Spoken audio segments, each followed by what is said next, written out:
I am Liz Russell. I'm with the Arkansas PTAC. I'll be your host and moderator this morning, and we really appreciate taking the time out of your workday to join us. So this morning's training is going to be taught by Ms. Deborah Garcia. Deborah is a procurement counselor with the Arkansas PTAC and kind of a SAM specialist. So just a little bit of housekeeping before we get started. To ensure the quality of our meeting and our recording, you are on mute. We will be taking questions and answers a little bit later through the chat box. We will be sending out a copy of Deborah's slide presentation in an email later this afternoon. So you don't have to furiously take notes. You can just focus on her presentation this morning. And then the recording will be posted to our website probably within a couple of weeks. So if you have to jump off or you missed any part of it, you'll have a chance to watch it on demand. So just a little bit of a word about our format. Deborah's presentation falls roughly into kind of 3 sections. So I would encourage you, if you have a question, go ahead and just drop it in the chat box. And then when she gets to a stopping place, we'll try to get caught up on those questions and then move on. So without further ado, Deborah, I'm going to turn it over to you. Oh, Liz, before we do that, I think we have some guests from the Small Business Administration on. Oh, great. Derek and Jerry. Good morning. Yeah, would either of you like to just say a few words to our guest about what's going on with the Arkansas District Office of SBA? Yes, thank you so much. My name is Jerry Talbert, the Deputy District Director for the Arkansas District Office, SBA. I have Derek Andrews. He's my Outreach and Marketing Specialist, and we both handle the contracting side of the Small Business Administration. We have a lot going on within our district office. Unfortunately, the last 5 years, contracting support from the SBA in Arkansas has been slow at best because of a multitude of issues. We've had a lot of personnel turnover in staff. Some people have retired, some people have moved on, as with all other jobs, and the skill sets as well. So we've kind of calmed all of that down. 95% of our team is now new to Arkansas, and not so much new to the SBA so much, but new as far as a duty station. I'm a transplant from Central Illinois. Over the last year, I've hopped from Illinois to Maryland, from Maryland to Arkansas, so I'm kind of grounded now. But since my and Derek's tenure with the district office, which is basically the 1st of May, we've really hit the ground running on the contracting side. Most of our goaling objectives are in contracting, and we have formed mentor protege. Since we've been doing this, we've engaged with all of the federal entities, all of the buyers from the government all throughout the state. We have grown our 8A program. We've had 2 firms come in within the last couple of months. We also have secured almost $8 million in federal contracts since the end of July. And so all of those are really firsts for the district office in such a short period of time. Now that we have the train rolling down the tracks, everything's really picking up very quickly. We're getting a lot of activity from all these different federal entities about opportunities underneath the simplified acquisition threshold, and also opportunities that they can issues with the credit impact card of $30,000 or less, looking for contractors at a quick notice. So being able to identify who those businesses are, what those businesses do, what the socioeconomic categories are, is extremely important. But there's a lot of work that's out there. And the quicker that we can disseminate that out and get that out to the businesses, the better off everybody's going to be. So a lot of work to be done. We have quite a bit of training activities planned with our resource partners. And we're looking forward to this next year. Thank you. Derek, thank you so much for joining us and everything that you are doing to support the small businesses in the contracting arena. We value that partnership. Okay, so, and I think we've got everybody in place now for our presentation. So Deborah, I have stopped sharing my screen and I'm going to let you do the same. Okay, here we go.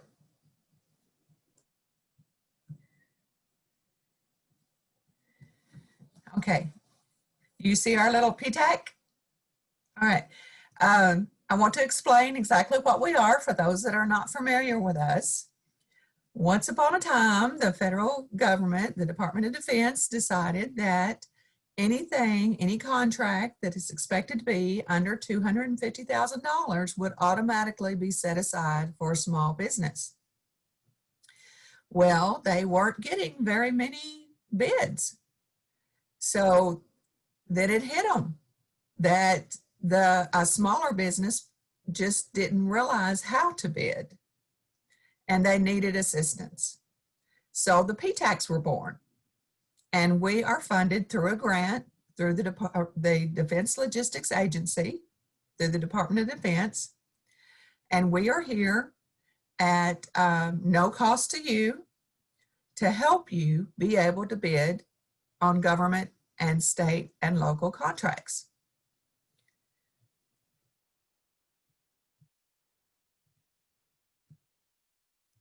All right. This is, let me see here. If I can, let's see if I can get this a little bigger. There we go. Okay, this is our PTAC counselors. When you become one of our clients, we are here for you from that point forward. We help you register in SAM. There's several registrations that you need to get. You need to acquire a DUNS number, which is a Data Universal Numbering System. We can help you with that. We get you, assist you in registering in SAM. To get something called a CAGE code, which stands for Commercial and Government Entity. We can help you with certifications such as a woman-owned business, Hubzone. We'll be discussing that in another webinar. We're not a one and done kind of agency. We are with you from the beginning to the end and anything in between. Today, we're going to be talking about how to register in SAM. SAM stands for System for Award Management. The federal government speaks in acronyms and numbers. And you're going to learn a whole new language today. So, in order to bid on government contracts, you have to be registered in SAM.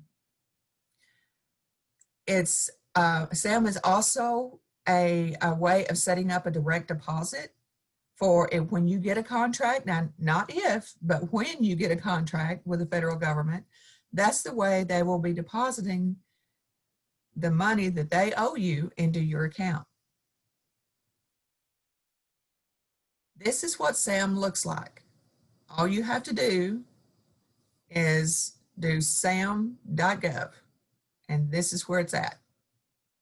If you notice up in the upper right hand corner, there is the login. You click that little button, and then this is where it takes you. So if you notice down at the bottom under sign in, it says create an account. If this is your first time, you need to click on that little button right there. But before you even start this process, you have to have your DUNS number. You have to have 4 things: your DUNS number, Data Universal Numbering System, your tax identification number, your TIN or your EIN, those are interchangeable. It's tax identification number or employee identification number from the IRS. The counselors can help you with both of those. If you're totally lost and have no idea how to get either of those, we're here for you and we can help. You will also need your banking information and something called NEX codes, North American Industry Classification System Code. Say that 10 times real fast. Anyway, so then after you click create an account, this is going to come up. You're just going to put your email in there and hit submit. So far, so good. This is easy peasy. Then you're going to get an email like this. Confirm your email address. And once you click on that little button, it's going to take you to another, it's going to open another window, and it's going to ask you to create a password. The password has to be at least 12 characters long. It can have, you know, the ampersand, it can have explanation points. They like for it to be something that's not really common.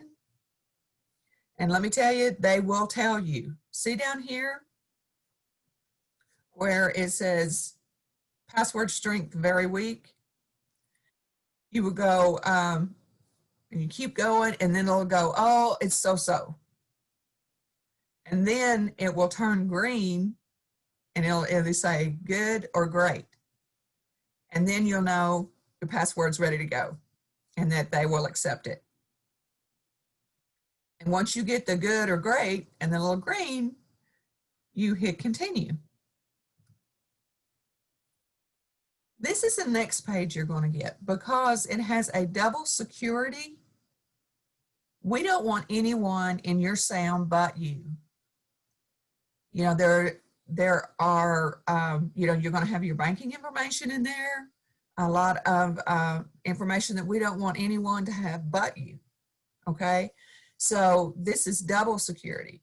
You don't not only have a password, but you have a second validation that you have to choose in order to get into your SAM. So normally what we do, we pick the phone, which is the easiest for me and for most of our clients, is that you check phone and then you continue. There's a little continue button down at the bottom. And what that does is that allows you to receive a text, a security text from SAM. This is where you would put your phone number in and send code. So that way they can text you a security code. It's a 6-digit number that will allow you to put it in, and that way they can verify that yes, it is you that is attempting to log into your account. And that number will, you need to kind of keep up with that phone. If you happen to drop it in the ocean, we can, you know, and you get another phone number, we can work on redoing that, but it takes a little bit. So if you plan on, you know, changing your phone number, contact your counselor. So we'll have enough time to be able to work with the Federal Service Desk and SAM and CAGE in order to get your phone number updated. Okay, so we've created an account with login.gov. Login.gov and SAM.gov are two separate things. Your login is just how you get into SAM. It's not the registration in SAM, okay? I'll explain that more in just a second. So then you click the continue button and it takes you to this page. We always use the individual account details for our clients. So we're going to create an individual account. So we click that button, and this is what shows up. So see, they already have our email address. So we put our name, our phone number, and it asks us what primary way of communication we would like. I always put email because I always like to have stuff in writing. So that way I can go back and refer to it later if, you know, I get confused about anything. Now, this page continues on. This is the bottom part of that page. You have security questions that you're asked, or in case you're locked out of your account. Some of these questions are like, what was your first stuffed animal's name? Or where were you when you heard about 9/11? Things of that nature that only you would know. So we set all that up, and then we have a review page. If if all this looks good to you, then you hit submit. And when you hit submit, confirmation. You have successfully created your SAM account. Now, a lot of our clients run into a problem here because they think, awesome, this is it. That's all I had to do. I now have a SAM account. You have not registered in SAM yet. There's a lot more that you have to do. So it's going to take us back to the home page. After we're done with all that and we have our little login account, it's going to bring us back to this page. And we have to log in again, create an individual account. Here we go. This is a review. Don't forget, you have to have your DUNS number, your North American Industry Classification System, codes. I want to talk on that just a little bit. What that is the government wants to know what you do, but they have assigned a number to what you do. Like if you're janitorial, that number is 561720. Okay? So they want to know the number that's associated with what your business is. Okay. So now you get the chance to log in. So when you log in, it's going to text you that one-time security code, and it's good for 10 minutes.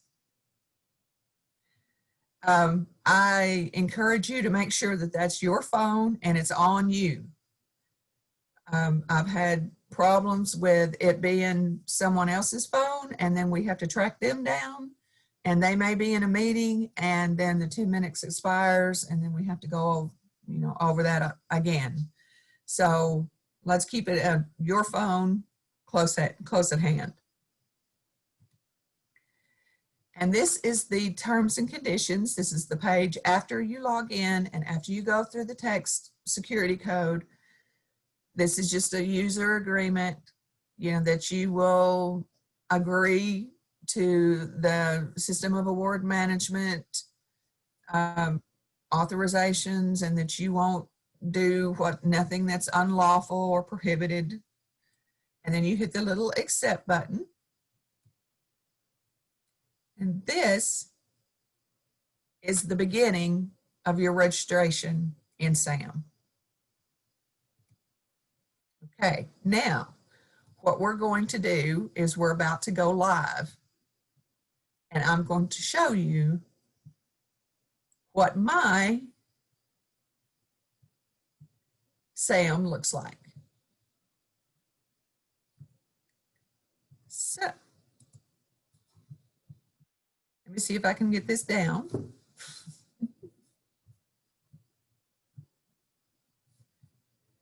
Okay.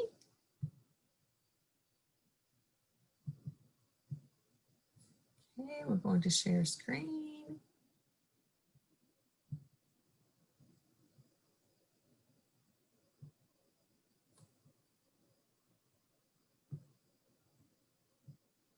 Okay, Liz, do we have any questions so far?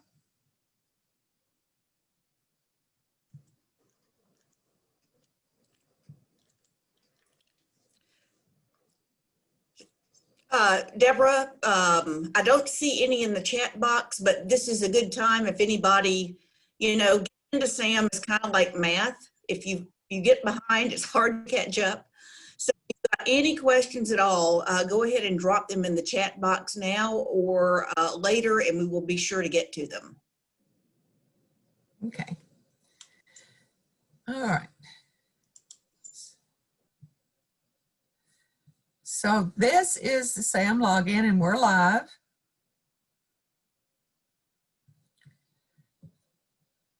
So I'll put my email in here.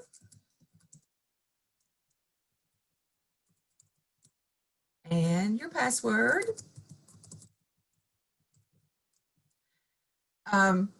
Please make sure you remember your password, email it to yourself. It changes, you have to update it every 90 days. Try to keep that current. If you don't, it's okay. We can do forgot password down here. Forgot password. So don't worry about that.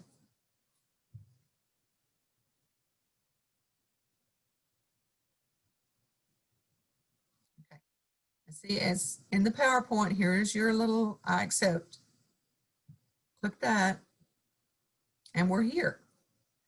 Now for the new registration, you go over here. No one ever tells you to go over here to the left-hand side. So you go under Entity Registrations, Register New Entity. For a new entity, you register new entity. You scroll down and it's telling you everything that you're going to go through, everything, all the sections. You start registration. Then it gives you a whole list of everything that you're going to need. Your DUNS number, your tax identification number, banking information, and then you hit continue.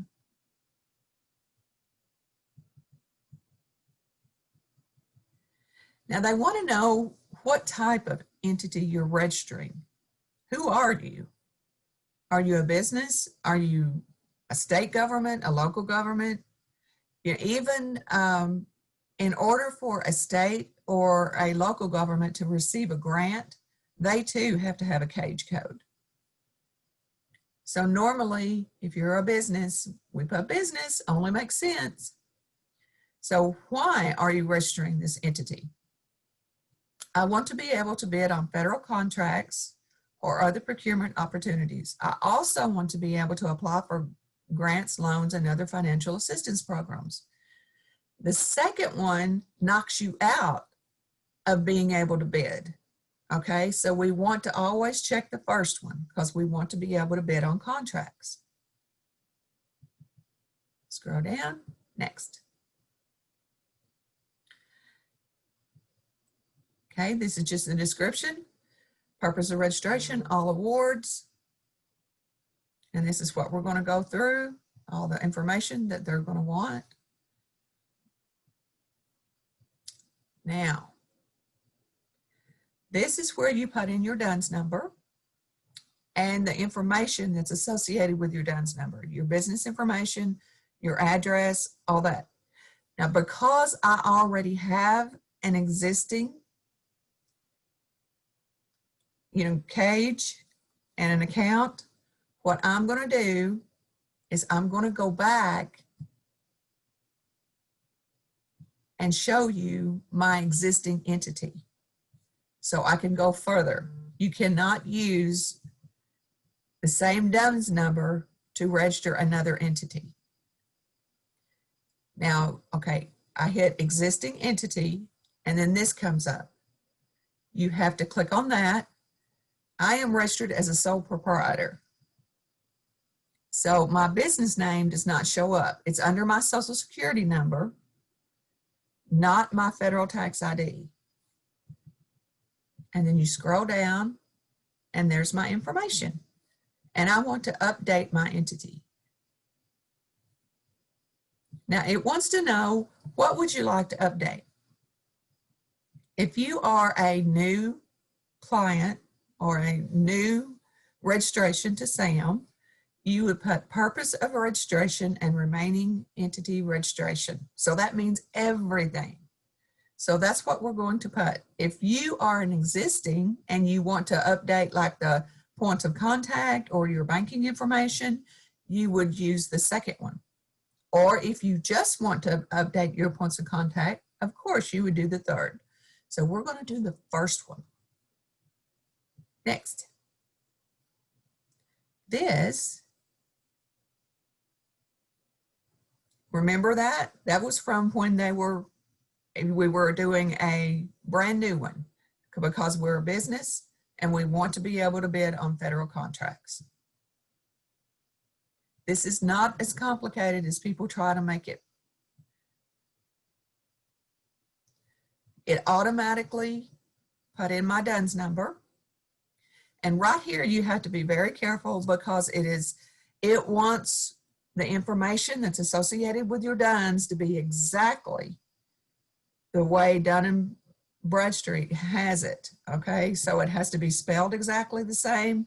And because, like I said, I'm a sole proprietor, my last name is first, comma, Deborah. My address.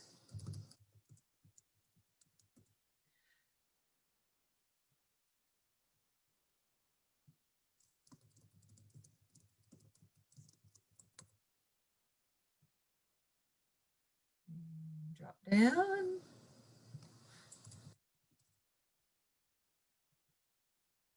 And if you are lucky, look at this, you will match. This is what you put in. This is what Dun & Bradstreet has.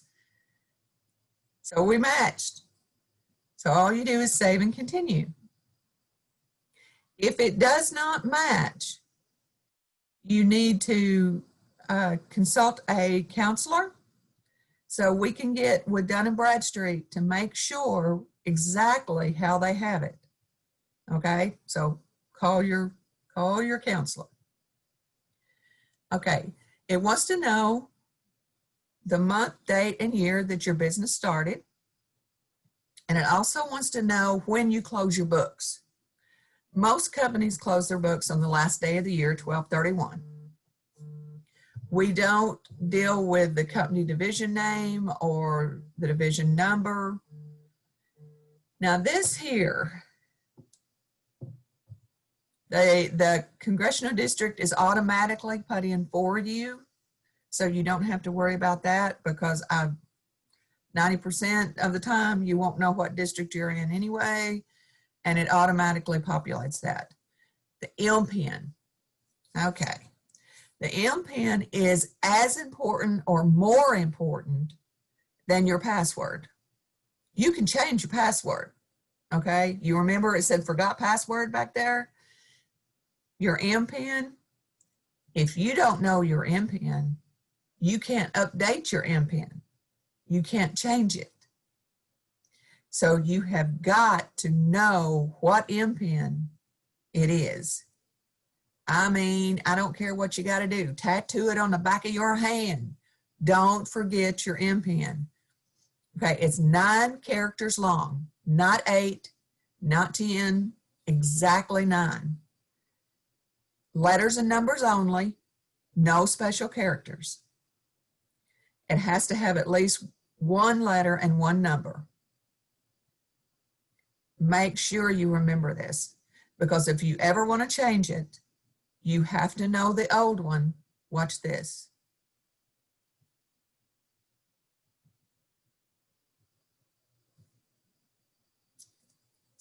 See? And you can forgot MPIN, and you can reset it. But we're not going to go into that now. That's another whole thing. But please be careful. Keep it with you. Send it in an email. Don't lose it. Very important. Address, mailing address. The mailing address can be different than your physical address if you'd like. If you have a P.O. box, that's fine. This is your tax identification number. or your employee identification number that you get from the IRS. Like I said before, we can assist you in getting that.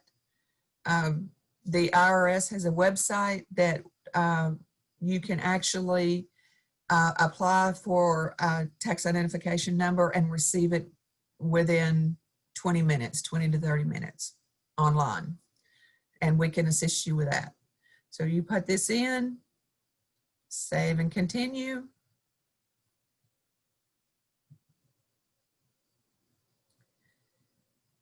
Make sure, once again, that whatever is on your tax ID is the name that you put here.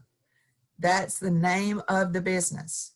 It says taxpayer name. It does not mean taxpayer name like your name, but only reason my name is there because I'm a sole proprietor, okay? It means the business name, the taxes that are being paid under that business, okay? And make sure it's exactly the way it is on the IRS paperwork. If it's not, they're going to reject it, and we're going to have to go back through this again. You're going to go through IRS validation and cage code validation. And if you fail either of those, we have to go back in and start over. You also make sure, now your DUNS number information and your IRS information can be different. So please pay attention to what is on your IRS information. Again, there is your address, tax year, the most recent tax year, last year. Okay, the individual executing consent. That would be the one that is the highest executive officer of this company.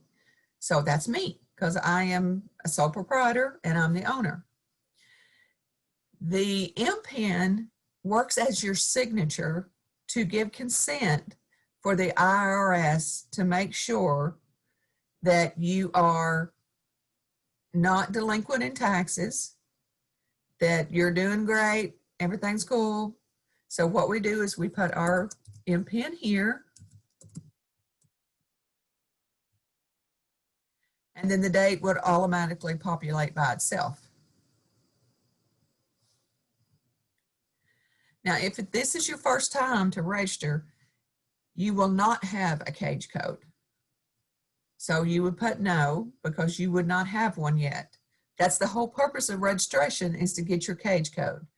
Remember, CAGE stands for Commercial and Government Entity. That means you're good to do business with. The federal government, you get a attaboy, you're one of us. Save and continue.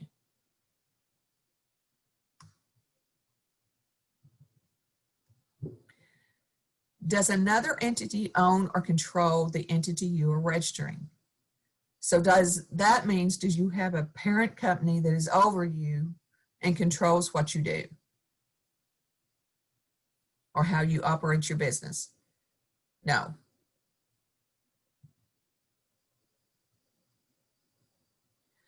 Are you a successor to a predecessor that held a federal contractor grant within the last 3 years? So has a company, like you took over a company and they had a contract with the federal government and you took over that contract, that would be a yes. If you have not, then it would be a no.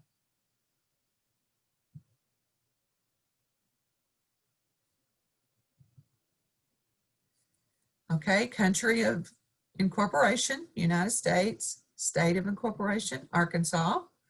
We don't worry about the security level at this point. Skip down. Native American entity type. It is not sufficient enough that your grandmother told you that you have Native American heritage. You have to have a tribal card from one of the nations in order to be a Native American. Okay, so if you have a tribal card, you can check one of these. If not, you cannot. Okay, organizational type. Nope, we don't do that. Entity structure. I'm a sole proprietor, but it has, you know, like your incorporated, corporation, entity, not tax exempt, partnership or limited liability partnership. You have to pick one. And then for-profit, nonprofit, other not for-profit organizations. And we will help you with all these questions. I do encourage you to get with a counselor to help and assist with registration in SAM. Some of these questions can be tricky. So we do this every day, sometimes 2 or 3 times a day. And, you know, that's what we're here for. We're here to help you. These are the social economic categories. Veteran-owned small business, of course, woman-owned small business, economically disadvantaged woman-owned small business. That is a certification that the SBA will certify you as. Joint venture, another SBA, and minority. And if you choose to check minority, then you get to pick. Oh, save and continue. Oh, I want to also, let's hop back here for a second, put a plug in for self-certifying as a woman-owned. Up until October 15th, you can self-certify in SAM as a woman-owned. October 15th, which is right around the corner next week, you will need to certify through beta.certify.sba.gov and to be able to call yourself a woman-owned small business. I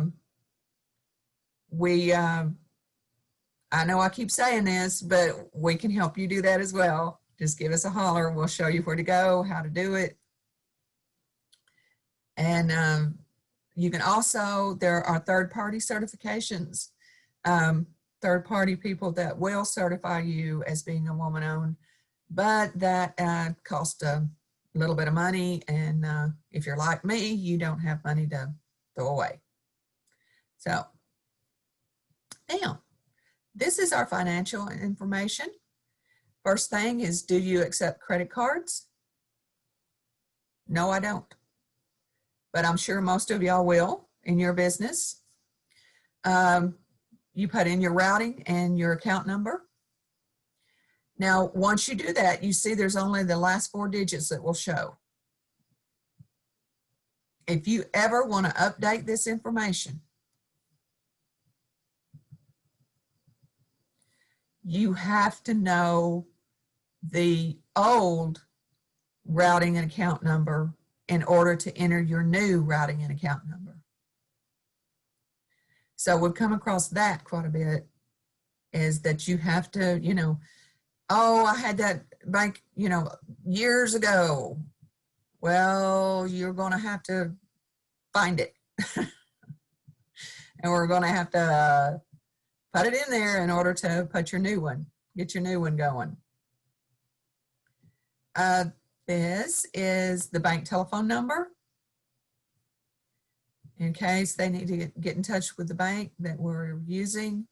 And this is the remittance address in case the direct deposit goes down. What name do you want on that check? And what address do you want that check to come to?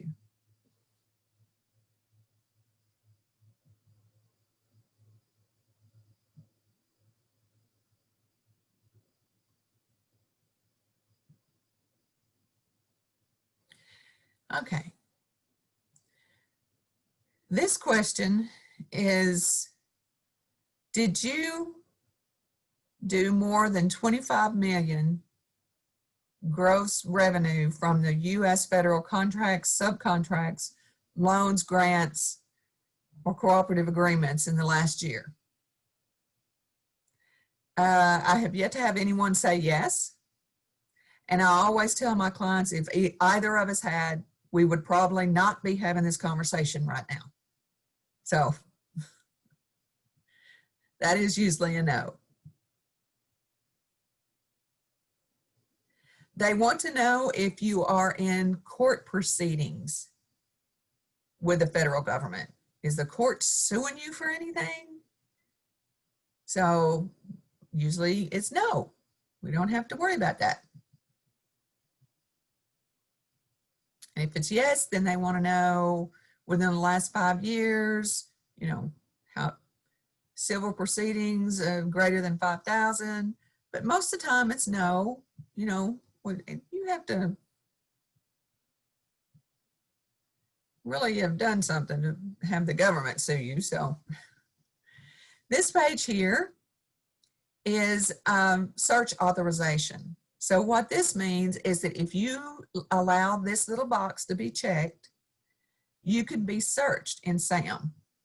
And the search is right up here where it says search records, that they can go in, like a contracting officer can go in and search to make sure that you're active in SAM. That's very important because that's the way they check to see and make sure they can do business with you. If you don't have an active SAM and an active cage code, they can't do business with you. So we want to leave that little checkbox checked so people can see that you're active and ready to do business with the federal government. This is your first review page. We are officially 1/3 of the way done. You just check all that, make sure everything's in order, and then we will hit save and continue. All right, Liz, do we have any questions? You bet we do. We got 5 questions. So we've been talking in the chat box and have responded briefly, but I want you to elaborate on these questions. So Deborah, the first one is, should we enter multiple NAICS codes to define our business in SAM? Okay, we haven't got to the next code page yet. Okay. We're going to get there here in just a minute. I believe it's the next section. Okay, we'll put that one on the back burner then. Okay. The second one, what would be a reason for updating the MPIN? One of the reasons would be that you forgot it, that you can't remember it. Other than that, there would be no reason. That MPIN, I have had my MPIN for 3 years. So there would be no reason to. Correct. That is unlike the password, that's a permanent. Yes. Unlike that's very true, Liz. Unlike the password, that's a permanent. Okay. All right. Excuse me. And this one dropped in the chat box when you were on the page where you were going through the different socioeconomic categories. And the question is, what do not fall under any socioeconomic category? Okay, there is a little box that says other than listed. So you can check that little other than listed above, and they will give you the opportunity to say what category you fall under. Okay. And I think probably the other thing maybe to address is briefly the percentage. I think the point is there are opportunities even if you don't qualify for one of the programs. Can you just briefly talk about the percentage of the set-asides?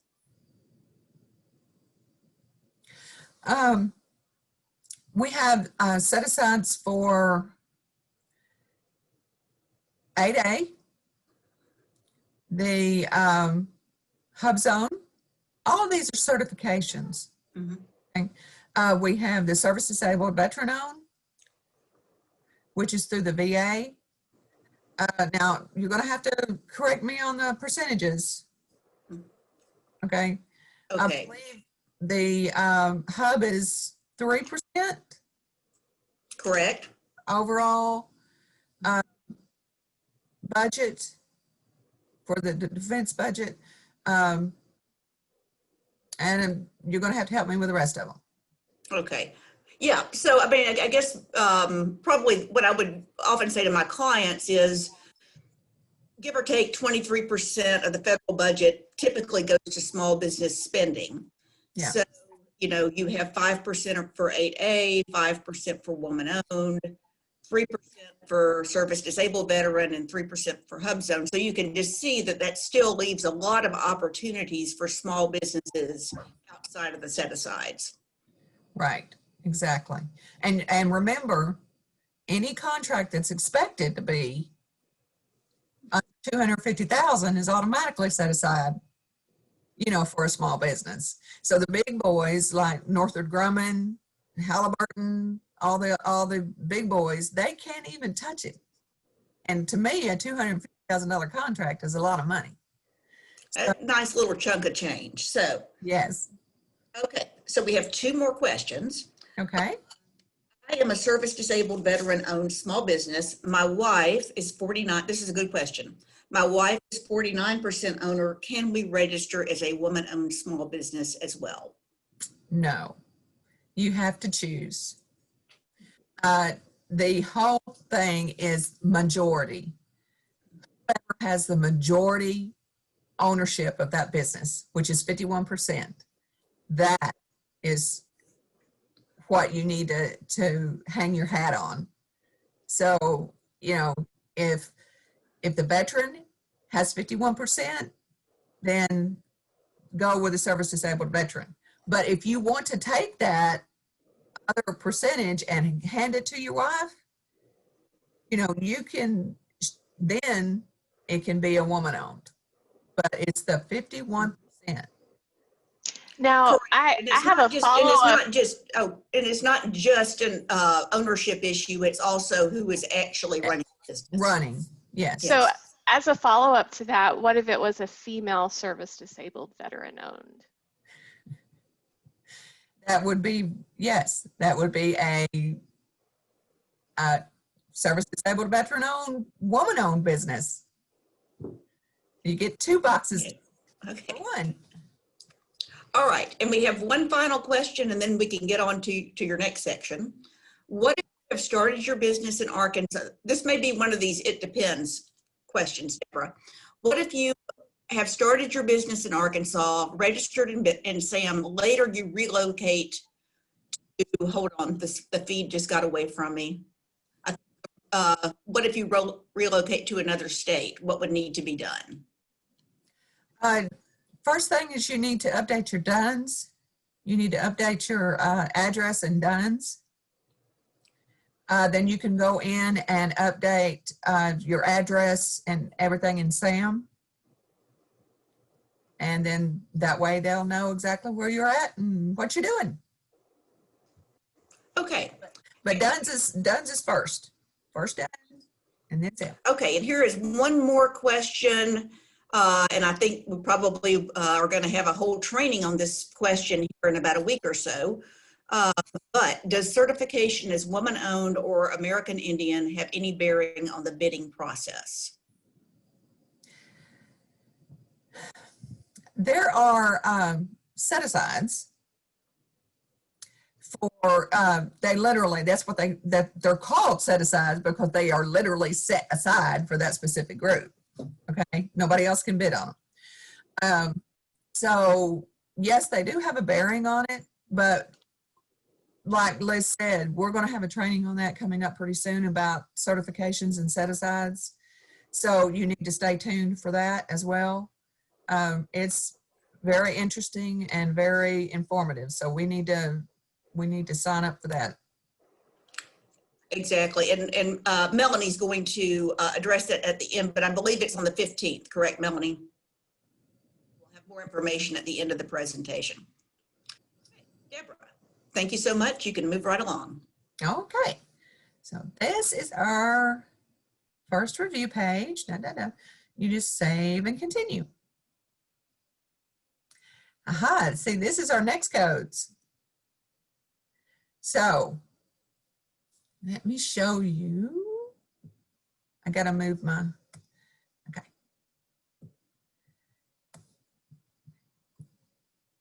In order to find your next codes,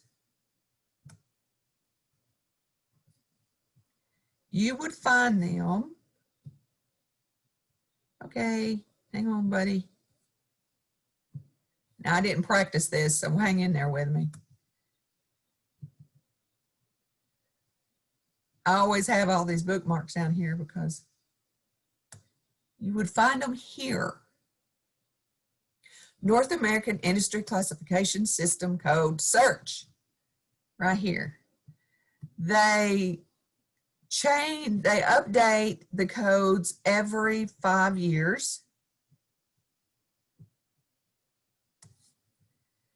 So here is the box that you would put what you're looking for.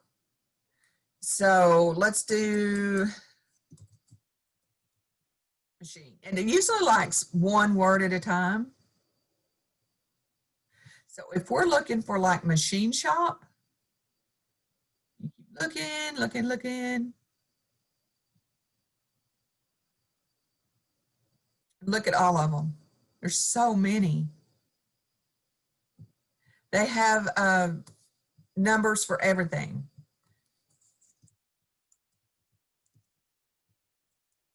Every once in a while, if you're lucky, you can use 2 words. So there's your machine shop right there. 37, you gotta write that down, 332710. Then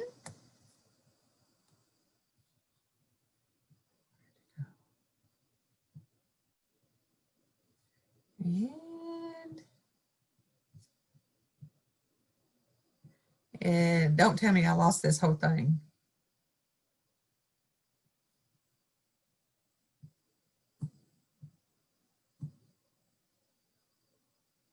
I think I did.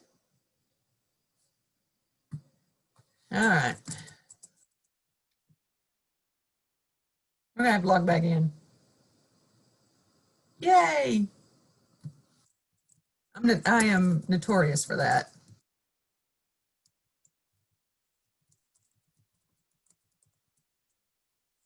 Deborah, just out of curiosity, you didn't have it up in your other web browser, did you? No. Okay. Okay. Yay! There it is. Thank you, Melanie. I'm a problem solver. Yeah, when I start doing this, I get a little nervous and it's like, and I didn't practice that, like I said. Anyway, so what you do is you find your next code and you 33202710 and you hit search and it comes up and then you add it and it shows up here. And so not only are the next codes tell the government what you do, but they also determine your size standard. And I'm going to explain that here in just a second too.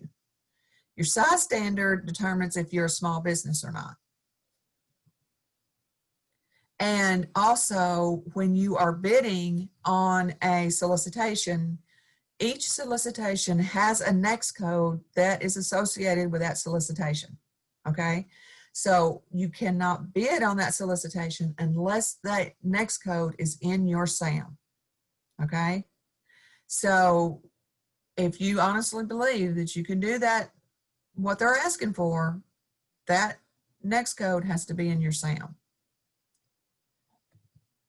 Okay, so save and continue.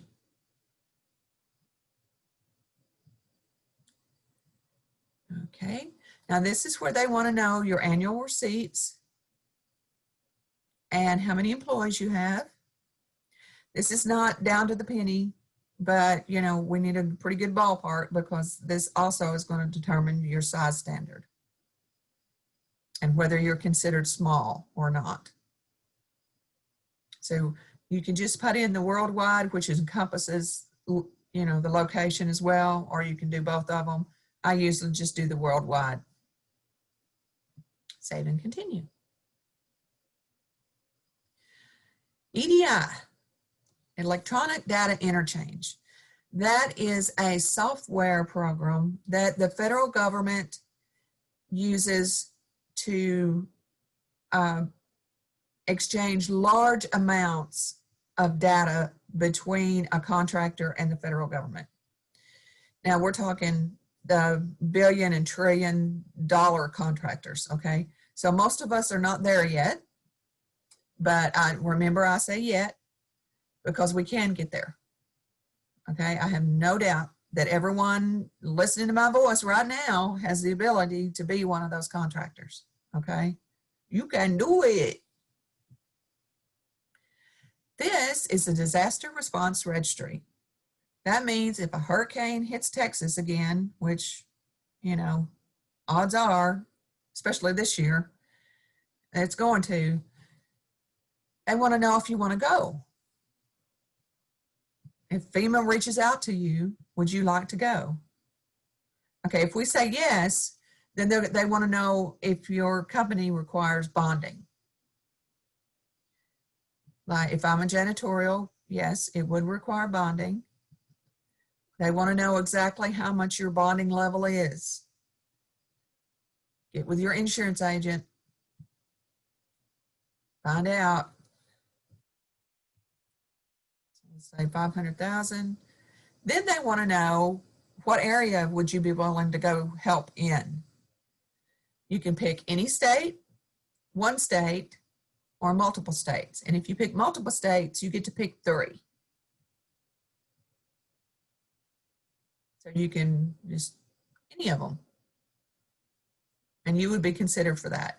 If you pick one state, then you get to pick 3 counties, what you'd be interested in. So, I'm gonna pick any. And then you save and continue. We also have information on FEMA and how to get registered with them and how to work with Adam. So if you need information on that, contact your counselor. This is our second review page.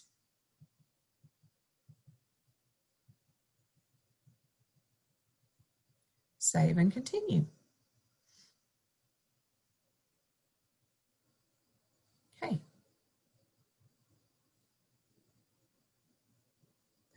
Okay, who is responsible within your business for determining prices? So see, I added my name. You would add a new person here. You click that button and it would allow you to add someone else. But that's me because I determine my prices. So you tell them who determines your pricing. And then they want to know if you have any other plants or facilities other than the address that you have given them. I do not. Okay. For products designated by the Environmental Protection Agency and provided by you, does a percentage of recovered material content meet the applicable EPA guidelines? Yes, we always do what the EPA guidelines say. There is no doubt about it. We love the EPA and we want them to love us. Can I hear an amen? Amen. Okay. All right. Do I, a small business concern, now don't ask me why they call it a concern. I'm still yet to figure that one out. It's small business concern. But anyway, wishes to be considered for status as a labor surplus area. Now in Arkansas, there are only 2 counties that are considered a labor surplus area. And what that means is that the manufacturing and the production costs amount to more than 50% of the contract price. The 2 areas are Jackson County and Chico County. So I am not in either of those counties, and my production cost, which is janitorial, so I'm services, I don't produce anything except a service, so no. Okay. Am I owned or controlled by a common parent that files federal income tax on a consolidated basis? No, I'm on my own. So I put no. But if you put yes, then you have to put the company name and their tax identification number. Now, they want to know if you have ever been debarred, suspended, or declared ineligible from doing business with the federal government. No, I have not. Within the past 3 years, have you ever been convicted of embezzlement, theft, forgery, bribery, falsification of records, tax evasion? No. Nope. In the past 3 years, have you ever been notified of any delinquent federal taxes in the amount that exceeds $3,500, which liability remains unsatisfied? So if you owe $3,500 or more and you haven't made a payment plan with the IRS, they want to know. Now, if you have made a payment plan and you are paying them off, you're good. You can put no, okay? And even if you put yes, I have still yet to see, I've had people put yes, that I owe, okay, sorry. And it's still, you still get your cage code. They're willing to work with you. It's okay. We're cool. All right. Now, when I say you, I mean your company, okay? Not you personally, you. Because this is a sole proprietor, it's using my name. But if I had a LLC or an INC, it would be my company's name.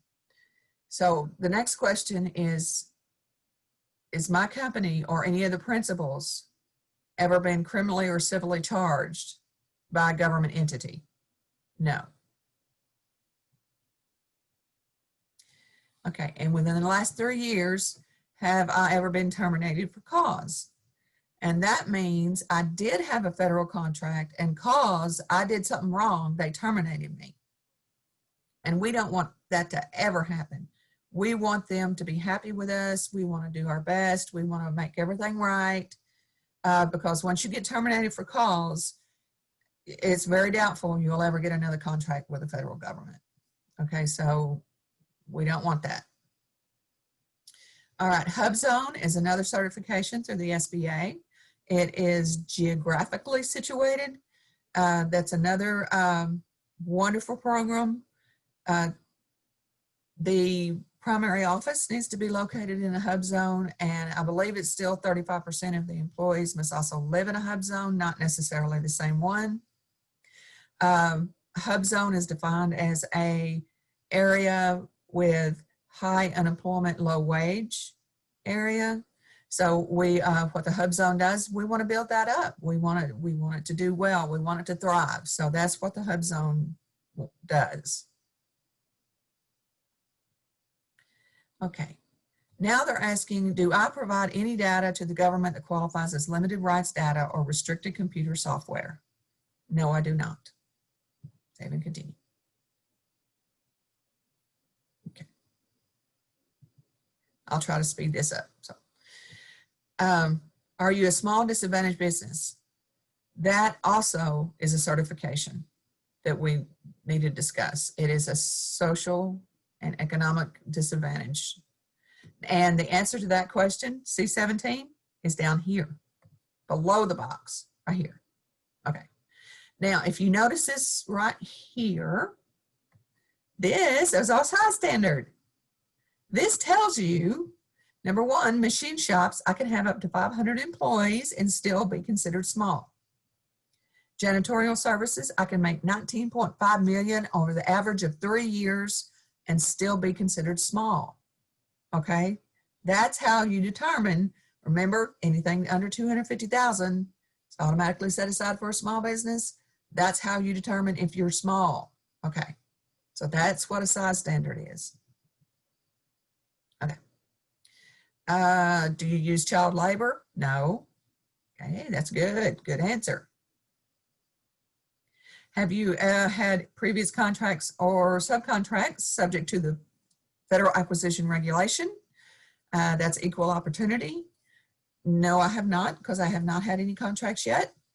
So you put no. And by the way, the FAR is the Bible for federal acquisition. They cannot buy nor sell unless the FAR tells them they can. Okay, that's everything is ruled by the FAR and the DFARs. DFAR is the Defense Federal Acquisition Regulations. So anyway, now you know.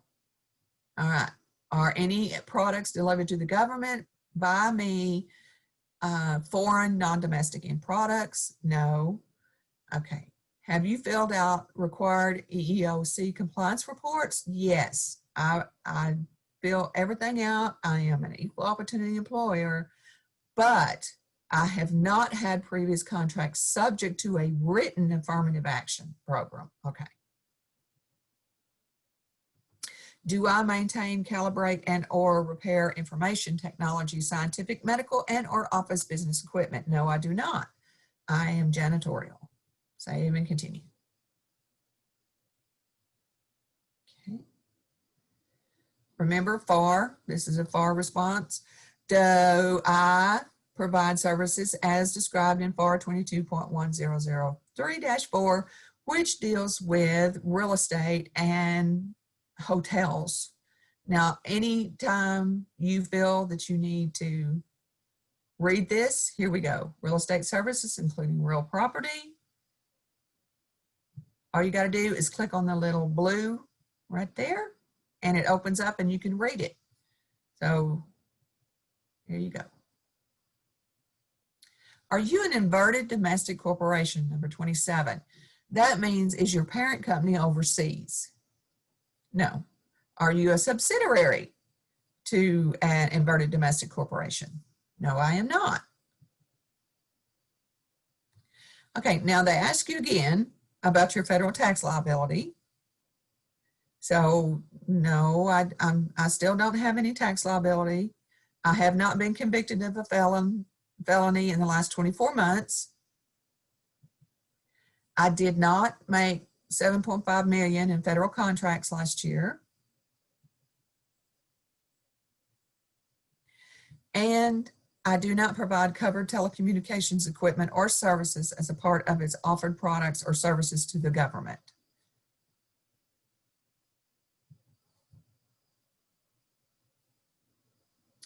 This is architect engineer response, and none of my next codes, which are these, those are none of my next codes. So this is architects and engineers. So that's not relevant for me.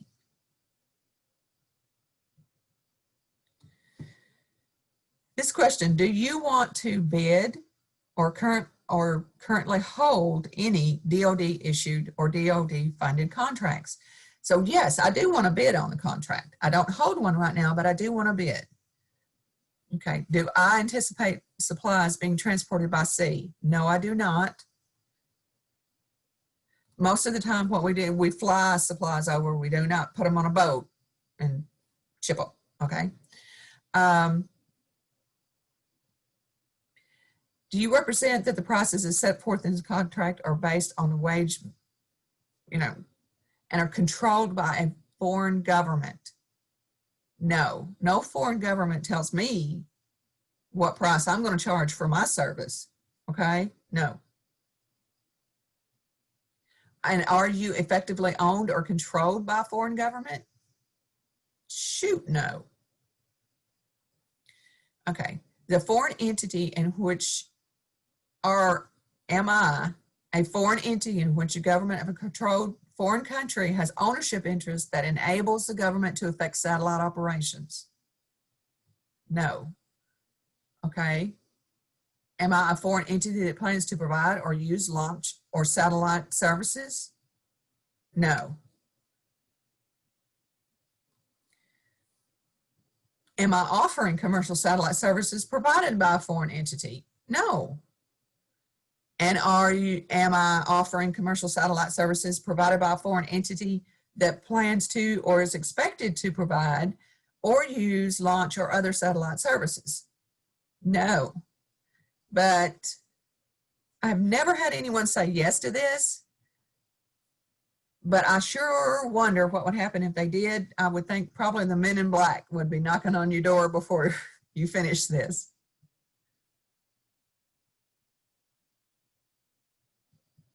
These are kind of like the terms and conditions on anything that you sign. You promise not to traffic in persons. You will not boycott Israel. All that good stuff. All you have to do is click on that and it opens up and you can read it.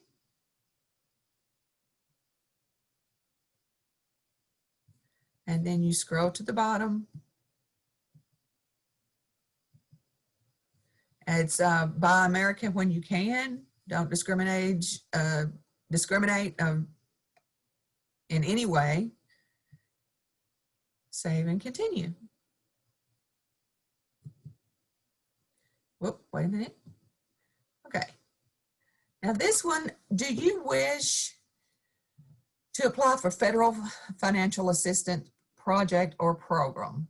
So that's anything from rental assistance up to the recent SBA's payroll protection program, okay? If you say yes, then this opens up and you are agreeing once again to things like a drug-free workplace, civil rights actions, you know, you will not traffic in persons, no lobbying, no age discrimination, and you check that and save and continue. Now, these are the point of contact, POC, point of contact. Accounts receivable, me. Sole proprietorship, me. Electronic business, me.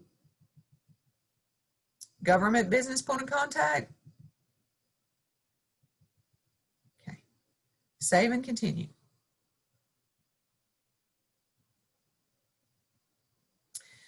Sba Supplemental. Melanie, do you want me to go into this? It's running a little long. I think due to the time period, we'll just encourage people to either schedule a one-on-one counseling session or Okay. they can tune in on October 21st for the marketing to the government, and that will be covered. Okay. I just want to show you what this does. This is the SBA Supplemental. You can click on this. It will take you to it will open another window. And here it is. And what this is it's awesome, by the way. Anything under $25,000, the federal government does not have to advertise. So they can go on to this, find 3 or 4, get quotes, and go with you. And it is tied to, hang on. Oh, I hope I can do it.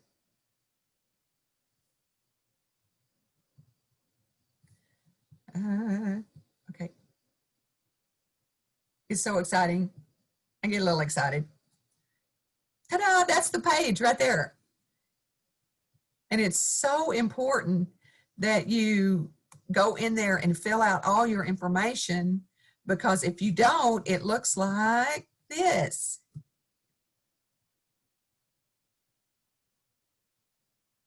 Come on. Okay, see, you have to fill in your capabilities narrative, and so many don't. And, you know, it looks like, what do you do? You know, tell me what you do, you know? So that is so important. So anyway, and we can assist you with this. It's no problem. Okay. And this is the last page. It's a review of the whole thing.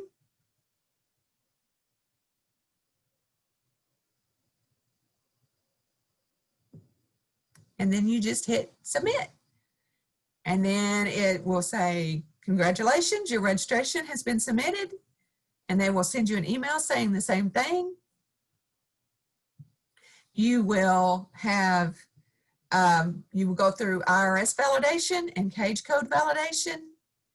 And if you get, we're sorry you have failed IRS validation or cage code validation, you just call your counselor and we will help you through that. And that's SAM in a nutshell. Okay, Deborah, we had a lot going on in the chat, but I believe I just picked up on one question. And I would say to anybody else, if you have lingering questions, well, go ahead and drop them in the chat box. But the question was, does the NAICS code for the solicitation you are bidding on have to be listed as your primary NAICS code in SAM?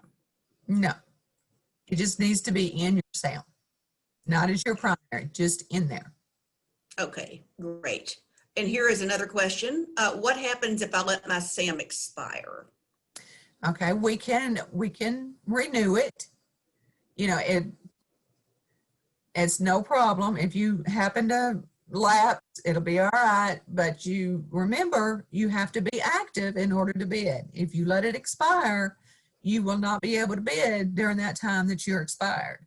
So we have to go back in and get you renewed and get you up and active again, and then you can start bidding again. Great. So I just want everybody to know that this is a class that prior to the pandemic, Deborah taught as a lab class, right, in person. I think you did a fabulous job of delivering some pretty technical information in this remote environment. So great job. We have a few minutes, and I do want to introduce our program director, Melanie Berman. Melanie, would you like to share some information? Sure. And I just want to thank everyone for attending today. We've had such a great turnout with all of these virtual trainings. You know, we are hosting probably 2 a month and participating in quite a few more. So these are some of the upcoming trainings just in the next couple of weeks. One that we're hosting, Liz is going to be teaching that one. And SBA is going to help out in the beginning also. And this is a marketing to the government course. And so we'll really be focusing on how to write a capability statement, what the dynamic small business search that Deborah briefly showed you today, what that is and how you can have that benefit your company by completing that. And then also, what is a capability briefing, or, you know, that touching on the elevator pitch that you need to present to contracting officers or small business representatives at various federal government agencies. We are participating in a training on the 15th. And so this one, again, we're collaborating with the Small Business Administration, Startup Junkie, and the Rogers Chamber of Commerce. And so this class is going to be solely focused on these set-asides and these small business certifications. We will touch on the state of Arkansas certifications also, so keep that in mind. And then we're going to speak about all the federal certifications, including the ones with the Small Business Administration and the ones with the Veterans Administration or the Service Disabled Veteran-Owned Small Business. So if you're interested in that, you want to make sure you attend and register for this one. I believe that one is going to be over Zoom. If you go to our calendar here and you click on this particular event, if it's one that PTAC is not hosting, we will always put the registration link. We will always put the contact information. So if you do have problems registering, if it's one that we're hosting, feel free to call us or email us. But if it's not one that we're hosting, unfortunately, we can't walk you through some of those technical difficulties. So we would refer you to this person for that particular event. And that is it. Just stay tuned. Make sure you know how to, reach us. I just have our website up here. All of our counselor contact information is listed here. So for example, if you're in Northwest Arkansas and you're trying to get a hold of Max Franks, here's his email address and here's his phone number. Just keep in mind, if we don't answer immediately, it's probably because we're talking with another small business and we're helping them out. So we will call you back, just don't worry about that. Worst case scenario, if you really can't get a hold of anyone, it's been like a week, let me know. I will make sure they contact you. Don't worry about that. So we have our trainings here, we have all the services we provide. And then I also touched on a little bit in the chat box today, but these are all of our resource websites. We have some state ones, we have local, some of the city or county websites are going to be listed here, various opportunities. You can find the federal acquisition regulations here that Deborah was mentioning, and we have direct links for all of that. So just keep that in mind. The PTAC website is a wonderful resource for all the small businesses out there. We do have a monthly newsletter that we put out, so that is being updated on a monthly basis. We're highlighting clients through success stories. So if you are interested, you want to talk about a contract you recently got with the help of Arkansas PTAC, let us know. We'd be more than happy to highlight you. And if you're not currently getting those newsletters, feel free to click this and you can sign up for that monthly newsletter and all of our alerts about our events coming up. So with that, I will turn it back over to Liz. And I've got one more thing to say. I want to thank Derek for reminding us that your SAM will expire 1 year from the date that it is activated.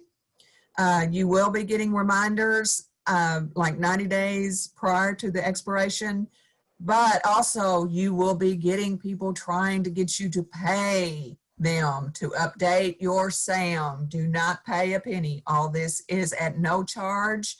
No charge, no charge. Please do not spend your money on something you do not need to, okay? This is free, free, free. So just be careful and just remember that. All right, Liz. That's right. Save that money and reinvest it in your business. In your business. Okay. All right. Well, thank you. I want to thank everybody for your participation today. Melanie, thank you for sharing all of the resources that we can offer. So just a few reminders. You will be getting an email later today with Deborah's slide presentation. We have been recording today's presentation and it will be posted on our website. Usually takes us a little while to get it edited and posted, but we'll be working on it. And then you will also be receiving, probably within about 24 hours, a survey. Really hope we try to make it a fairly low impact event for you. It won't take you long to complete it, but we really do want to know how we're doing in this new virtual environment. So your feedback helps us help you. And with that, I'll let everybody get back to running their business, and thank you for attending.